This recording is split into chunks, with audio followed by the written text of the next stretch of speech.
So we had a little bit of a technical problem there, and I'm going to post these two videos separately because I don't want to redo the whole video. So we were talking about Duryodhana, of course, and King, how envious he was of the Pandava brothers. His whole life he tried to kill the Pandava brothers. He tried to do something. King Yudhisthira was the Maharajas, the great kings, were so enlightened, such great leaders in our world history. They brought about the spiritual development of many people, many spirit souls.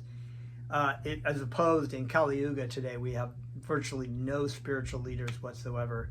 What we have to do is even, it's a gradation, of course. You get a little bit better in Western countries because you have certain freedoms and stuff like that. But even in many of our Western countries, we're losing so many freedoms. The leaders that they propose themselves as great leaders and honest leaders, but they're just really corrupt. There's so many corruption. I don't even want to get into it, but basically they're quite the opposite of what King Yudhisthira was. They're lower than Shudras, as Bhaktivedanta Swami would say. So he was known as a Jat-Shatru, who is a person who has no enemies. So he was so loved that he didn't have any enemies. Everybody loved him except probably Duryodhana. Therefore, there was no reason why Duryodhana, other than just being envious of him. Therefore, when all men, all demigods, all kings, sages, and saints saw the successful termination of the Rajasuya yajna performed by King Yudhisthira, they became very happy. That Duryodhana alone was not happy was astonishing to Maharaj Parikshit, and therefore he requested Shukadev Goswami to explain this. So once again, a backstory, I've explained this before. The Srimad Bhagavatam is like story within story within story, right? So Maharaj Parikshit was one of these really great saintly kings, but of course had been cursed to die in 7 days, sat down to listen to great self-realized soul Shukadev Goswami narrate the Srimad Bhagavatam to him, and ask questions, which is really what spiritual life is about, what life should be about. Our life is to come to know our spiritual, not only our spiritual identity, but also to come to find the pure devotee of Krishna to teach us about God, to love God and how to love God.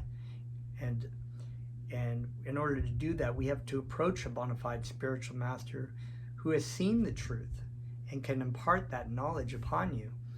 That the self-realized soul can impart the knowledge unto you because they have seen the truth. Many of these people, like I'm saying, there are so many people professing to know the truth, but they're not, and they call themselves professors, right?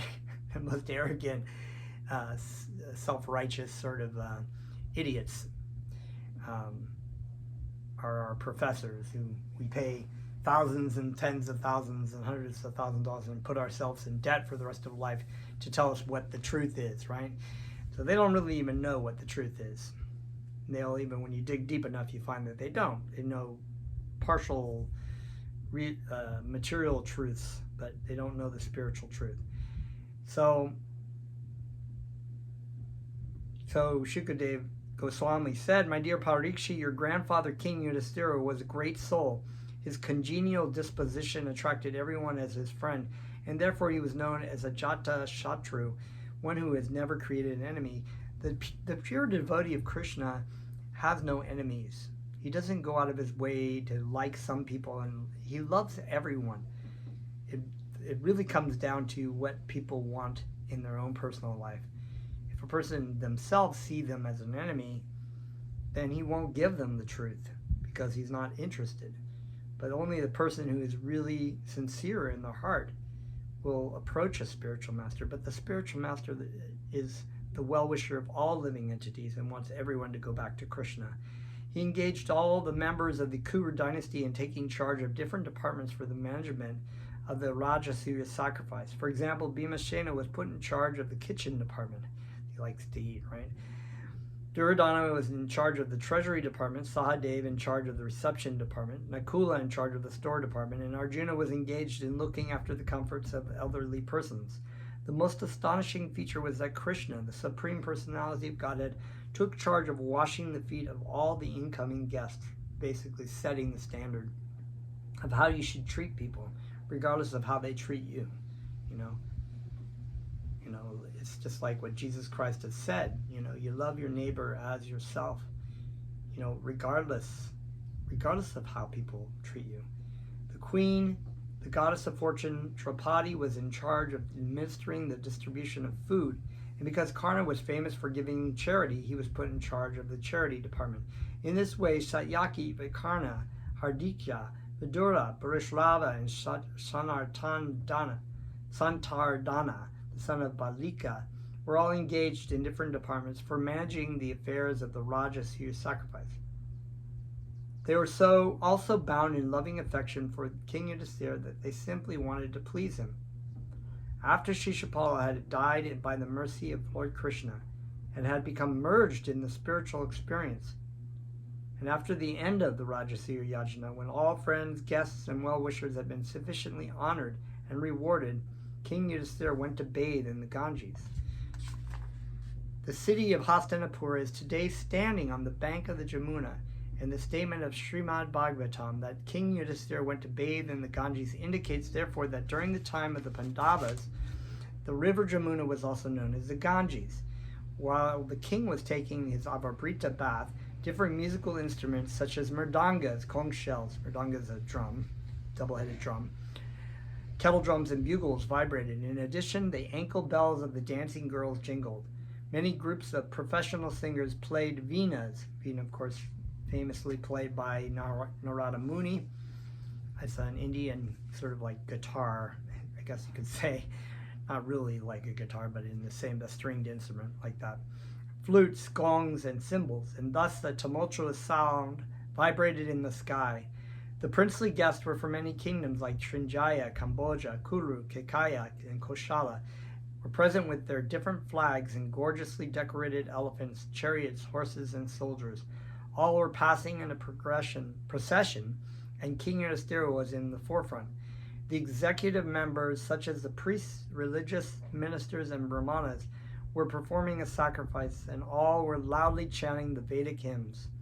The demigods, the inhabitants of the Pitara Loka and Gandharva Loka, as well as many sages, showered flowers from the sky. The men and women of Hastinapura, Indraprastha, their bodies smeared with scents and floral oils, were nicely dressed in colorful garments and decorated with garlands, jewels, and ornaments. They were all enjoying the ceremony, and they threw on each other liquid substances like water, oil, milk, butter, and yogurt. Some even smeared these on each other's bodies. In this way, they were enjoying the occasion. The professional prostitutes were also engaged by jubilantly smearing these liquid substances on the bodies of the men, and the men reciprocated in the same way. All the liquid substances had been mixed with turmeric and saffron, and their color was a lustrous yellow. In order to observe the great ceremony, many wives of the demigods had come in different airplanes, and they were visible in the sky. Similarly, the queens of the royal family arrived gorgeously decorated and surrounded by bodyguards on the surface of different palanquins. It's a big event. During this time, Lord Krishna, the maternal cousin of the Pandavas, and his special friend Arjuna were both throwing the liquid substances on the bodies of the queens.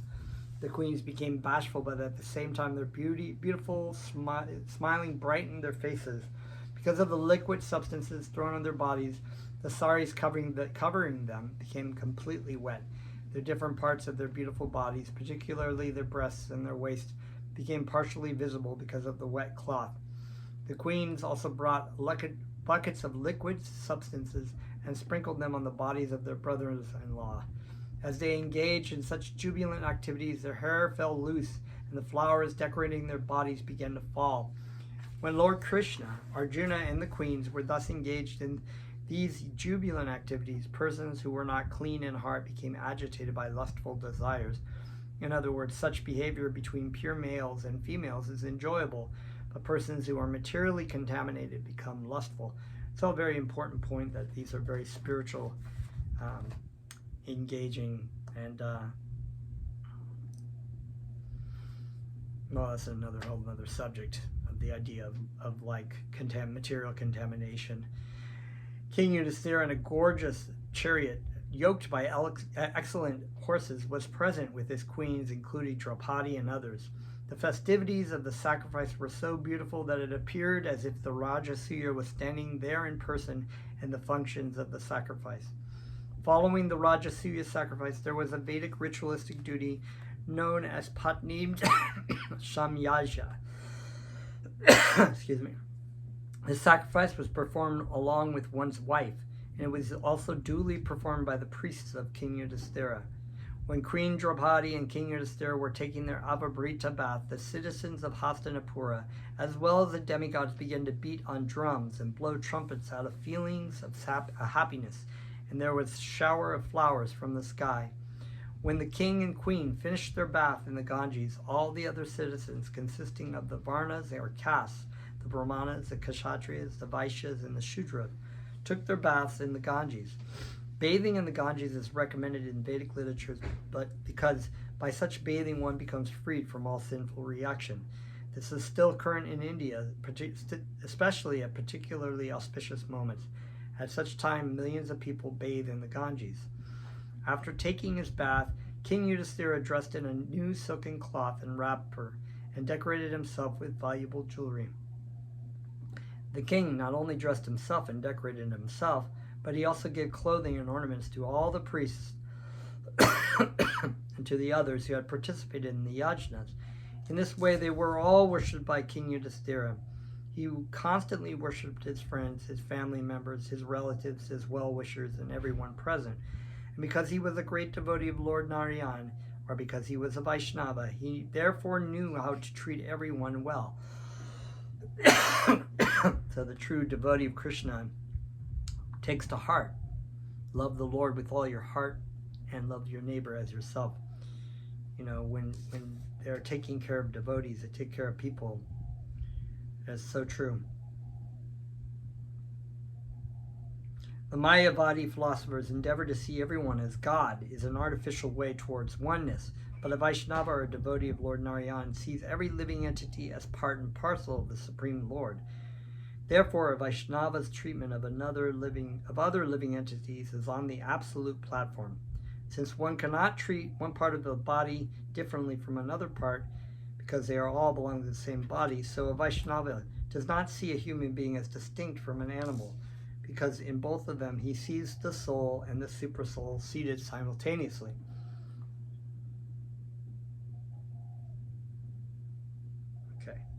When everyone was refreshed after bathing and was dressed in silken clothing with jeweled earrings, flower garlands, turbans, long wrappers, and pearl necklaces, they looked altogether like the demigods from heaven. This was especially true of the women who were nicely dressed. Each wore a golden belt around the waist. They were all smiling. Spots of tilak and curling hair were scattered here and there. This combination was very attractive. Persons who had participated in the Rajasuya sacrifice, including the most cultured priests, the Brahmanas who had assisted in the performances of the sacrifice, the citizens of all Varnas, kings, demigods, sages, saints, and citizens of the Pitraloka, were all very much satisfied by the dealings of King Yudhisthira, and at the end they happily departed for their residence. While returning to their homes, they talked of the dealings of King Yudhisthira, and even after continuous talk of his greatness, they were not satiated. Just as one may drink nectar over and over again and never be satisfied. After the departure of all others, Maharaj Yudhisthira restrained the inner circle of his friends, including Lord Krishna, by not allowing them to leave. Lord Krishna could not refuse the request of the king. He therefore sent back all the heroes of the Yadu dynasty like Samba and others. All of them returned to Dwarka, and Lord Krishna personally remained in order to give pleasure to the king. As a devotee of Krishna, Krishna gives pleasure to his devotees. In the material world, everyone has a particular type of desire to be fulfilled, but one is never able to fulfill his desires to his full satisfaction. But King Yudhisthira, because of his unflinching devotion to Krishna, could fulfill all his desires successfully by the performance of the Rajasuya Yajna. From the description of the execution of the Rajasuya Yajna, it appears that such a function is a great ocean of opulent desires. It is not possible for an ordinary man to cross over such an ocean. Nevertheless, by the grace of Lord Krishna, King Yudhisthira was able to cross over it very easily, and thus he became freed from all anxieties. When Duryodhana saw that Maharaj Yudhisthira had become very famous after the performance of the Rajasuya, he was fully satisfied was fully satisfied in every respect. He began to burn with the fire of the envy, because his mind was always poisonous. So that's a very important line. Burning with the fire of envy, because the mind is always poisonous. When a person is envious of people can be envious of other men, envious of situations, but the worst kind of envy is to be envious of your spiritual master or Krishna. And it's because you're polluted, and the envy, I want to be worshipped, and that's the sickness of the material of living entity, or the living entity in the material world, I should say. Just envy. But one should not envy their spiritual master in any way. Such a activity is highly offensive. A person who is not envious of the spiritual master can come to understand the absolute truth, can understand the truth as it's given from the lips of the pure devotee. But an envious person will never understand, because they burn with a fire. It's like, just so I want that. I want to be worshipped. It's me. Which is really, they're just saying their body wants to, they want to enjoy things in their body. And that's actually, when we come down to it, every living entity in this material world has envy of Krishna. And when you come to chant Krishna's names and hear from the spiritual master, then envy is burned away, so that only love remains. Because envy is actually, hatred or whatever is the opposite of, pure love of Krishna, love of God, and love of others. So you can see that King Yudhisthira didn't have any envy for anything. Even when he was in the forest and he had lost his kingdom and everything like that, he never envied anybody. He was a pure devotee, and all he would do was do things for Krishna. That was his life and soul, and that is the goal of life. But in this case, Duryodhana was not. For one thing, he envied the imperial palace which had been constructed by the demon Maya for the Pandavas. The palace was excellent in its puzzling artistic workmanship and was befitting the position of great princes, kings, or leaders of the demons.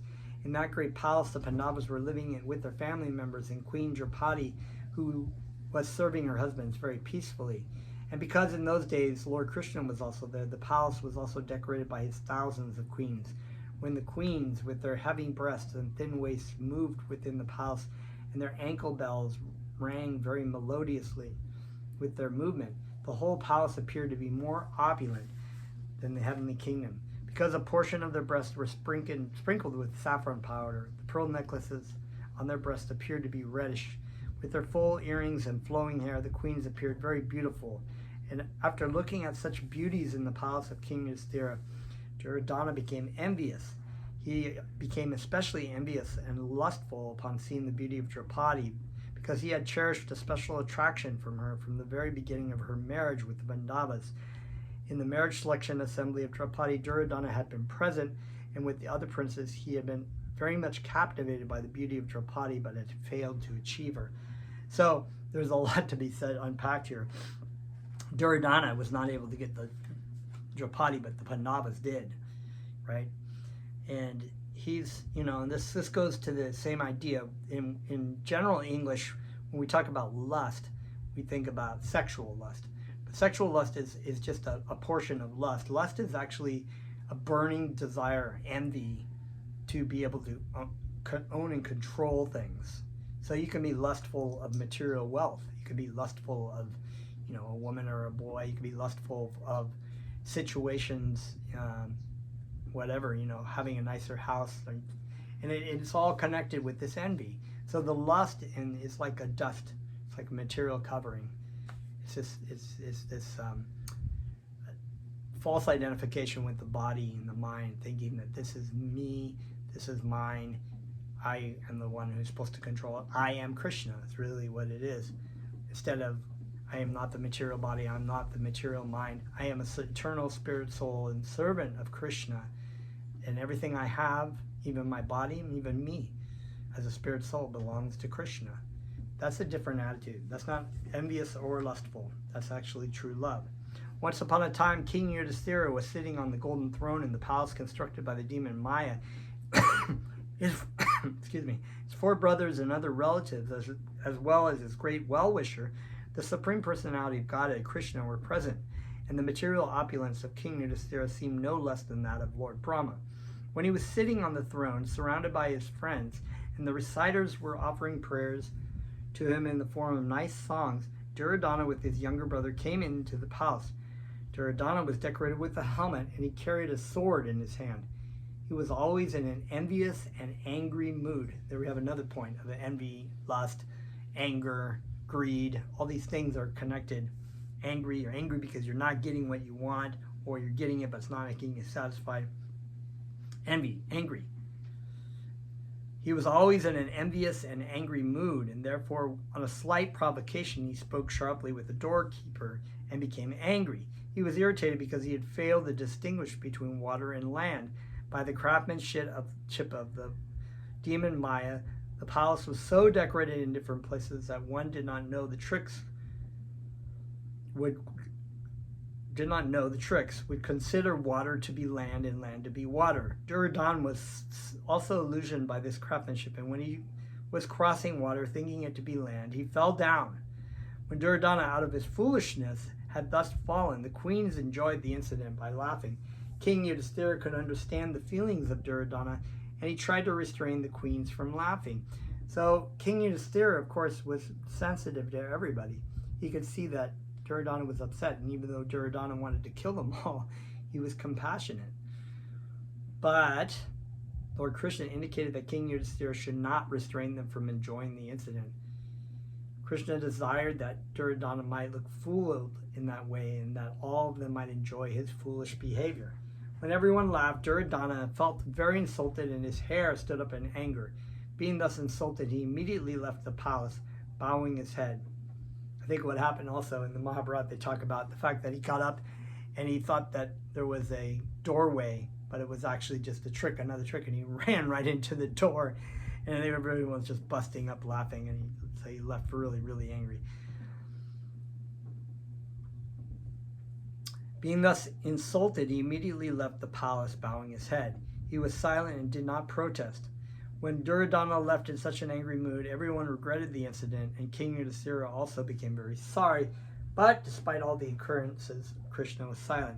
He did not say anything against or in favor of the incident. It appeared that Duryodhana had been put into illusion by the supreme will of Lord Krishna, and this was the beginning of the enmity between the two sects of the Kuru dynasty. It appeared that it was a part of Krishna's plan in his mission to decrease the burden of the world. King Parikshit had inquired from Shukadeva Goswami as to why Duryodhana was not satisfied after the termination of the great Rajasuya sacrifice, and thus it was explained by Shukadeva Goswami. Thus ends the Bhaktivedanta purport, the 3rd volume, 6th chapter of Krishna, why Duryodhana felt insulted at the end of the Rajasuya sacrifice. So next time we will get into some more battles and exciting things. There's more to come in this wonderful Krishna book. Jaya Shri Krishna, Jaya Srila Prabhupada. Let's chant.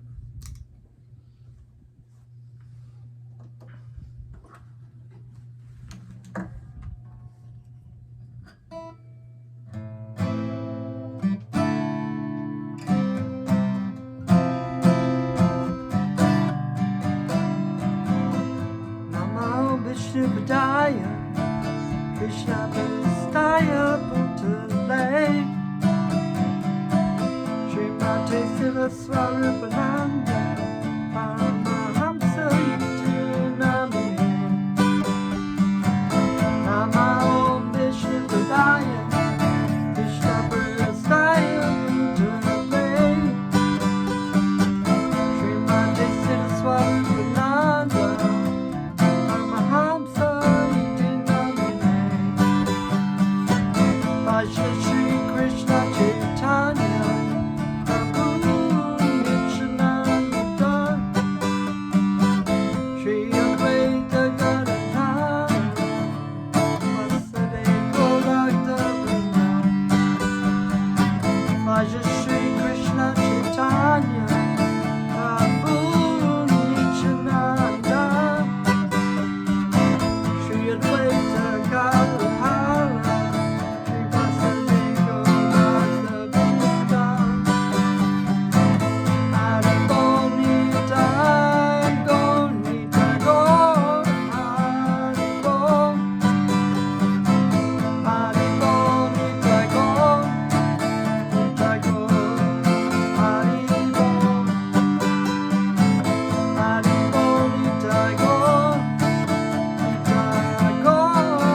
Haribo. Thank you very much.